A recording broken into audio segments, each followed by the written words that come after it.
Bom, vamos lá, pessoal, então, para a aula 2 de Direito Administrativo. Aula, né? Eu falei aula, mas está errado isso, né? São minhas anotações, né? Eu vou ler o livro, estou lendo o livro de Direito Administrativo, e como eu estou lendo o livro de Direito Administrativo, eu vou fazer anotações para me rever depois, certo? O livro que eu estou usando é esse aqui, ó. É o livro do professor Luiz Carlos Auxiliar de Olivo, né? Direito Administrativo.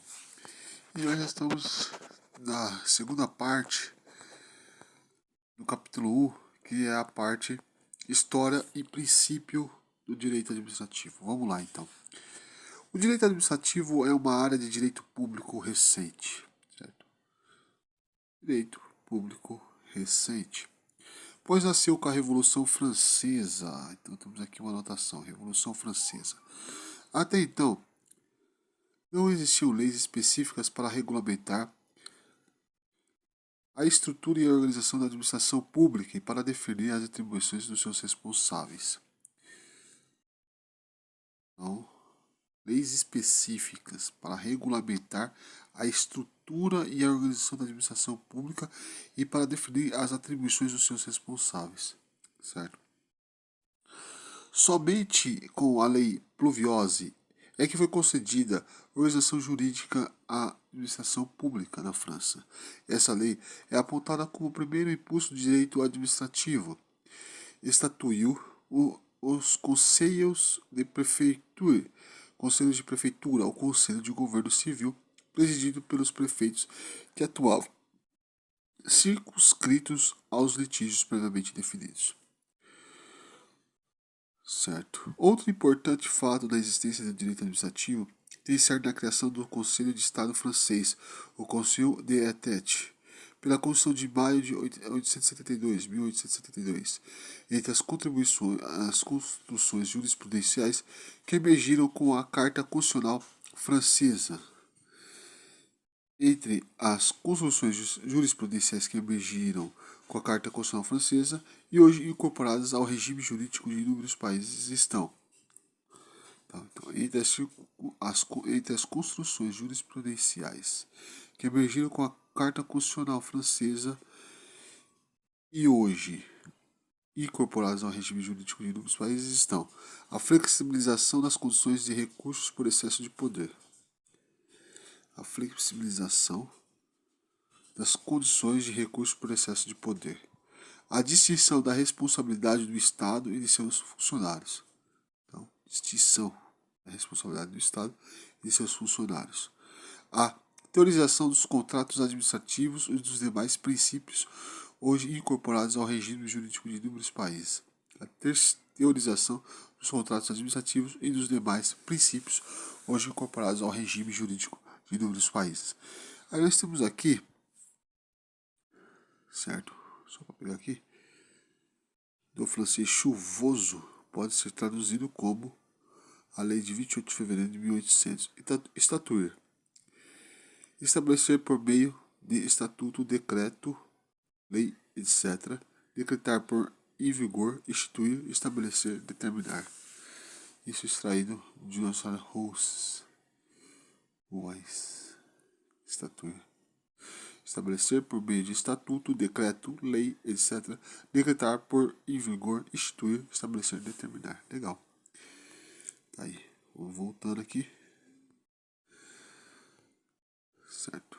Nesse contexto, a decisão mais célebre do Conselho de Estado francês refere-se ao caso Blanco, cuja solução datada de 1873 comportou a construção do princípio da responsabilidade do Estado.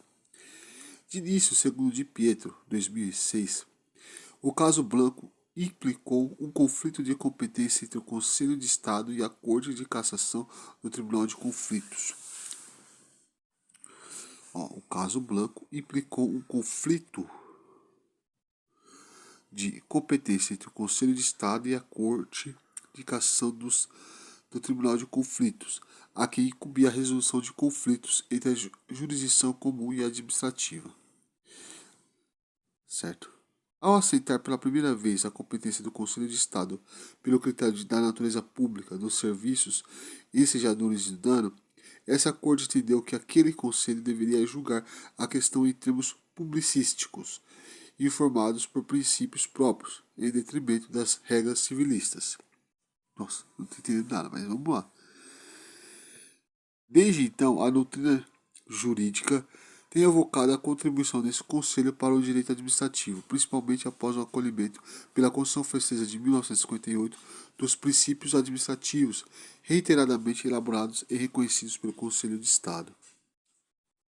Certo? Bom, a historiografia do direito administrativo, todavia, comporta registros dissonantes da versão dominante sobre o seu nascimento, tanto pela ótica de sua materialidade, expressa pela Lei 28 Pluviose, quanto pelos seus fundamentos declarados associados à Revolução Francesa e à contenção do poder soberano.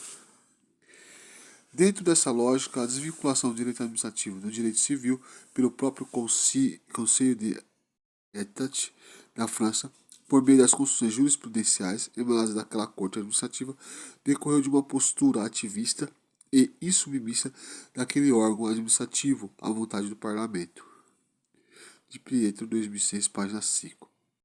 Sendo configurada mais como uma decisão autovinculativa do Poder Executivo do que uma expressão da vontade geral. Pessoal, não estou entendendo muito bem aqui a questão, mas vamos lá. A menina Agnes Blanco foi atropelada por um vagonete da Companhia Nacional de Manufatura de Tabaco de Exploração do Estado, em 1873, em Bordeaux, na França. O pai da menina acionou a justiça com pedido de indenização, alegando a responsabilidade civil do Estado por prejuízos causados a terceiros em face das atividades de seus agentes. O pedido chegou ao Conselho de Estado francês, que decidiu pela responsabilização do Estado pela reparação dos danos causados à menina atropelada. Então, vamos lá.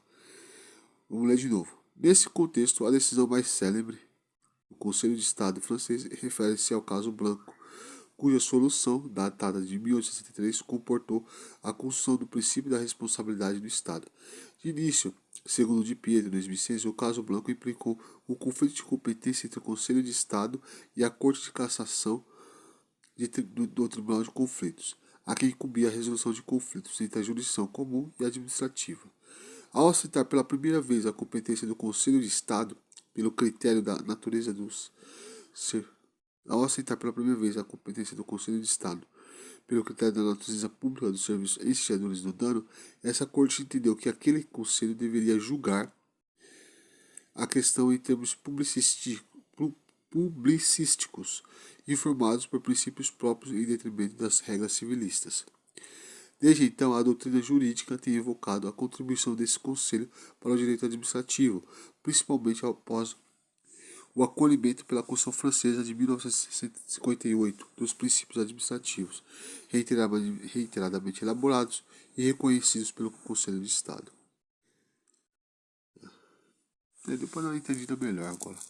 A historiografia do direito administrativo, todavia, comporta registros dissonantes da versão dominante sobre o seu nascimento, tanto pela ótica de sua materialidade, expressa pela Lei 28 Pluviose, quanto pelos seus fundamentos declarados associados à Revolução Francesa e à condição do poder soberano.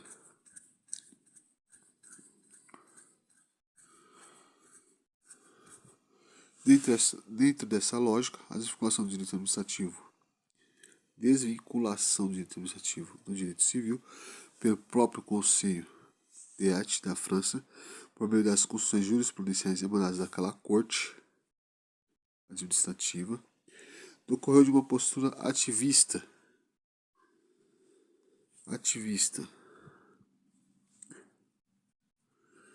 insubmissa daquele órgão administrativo à vontade do parlamento, sendo configurada mais comum uma decisão autovinculativa do poder executivo do que uma expressão da vontade geral. Legal. Considerando o exposto, propomos a seguinte reflexão: a justiça administrativa criada e até mesmo a lei de Pluviose representariam o fim dos pressupostos absolutistas ou, na verdade, a sua continuidade?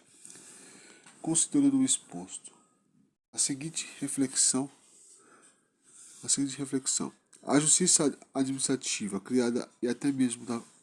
Eita! Considerando o exposto, propomos a seguinte reflexão.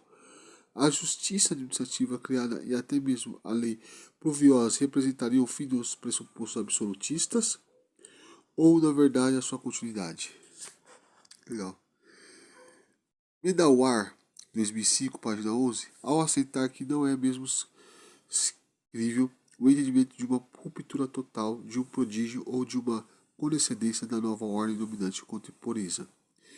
Melhor se configura a orientação que leva em conta os dois aspectos sem extremos para vincular o direito administrativo à Revolução Francesa em termos de princípios, não em virtude da origem de um tipo de organização, e para levar em conta noções e mesmo práticas do antigo regime acolhidas em parte pelo direito à informação, embora em outro contexto.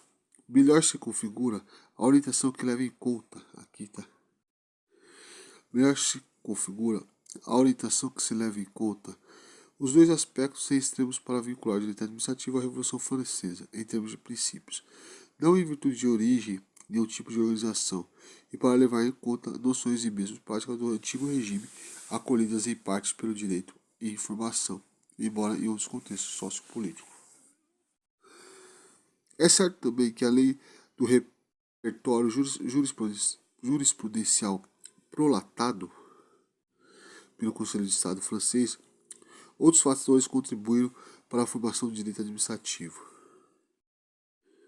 Esses primeiros impulsos são identificados nas obras de Romagnosi na Itália em 1814, de Becquerel na França em 1818 e com a criação da Universidade de Paris de Cátedra de Direito Público e Administrativo no ano de 1819.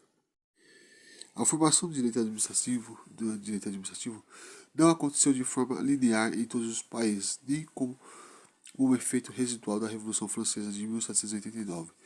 Nos sistemas anglo-americanos, por exemplo, essa disciplina, direito administrativo, apresenta um desenvolvimento distinto, no qual podem prevalecer as regras emanadas do direito privado, conforme o tipo de Estado adotado.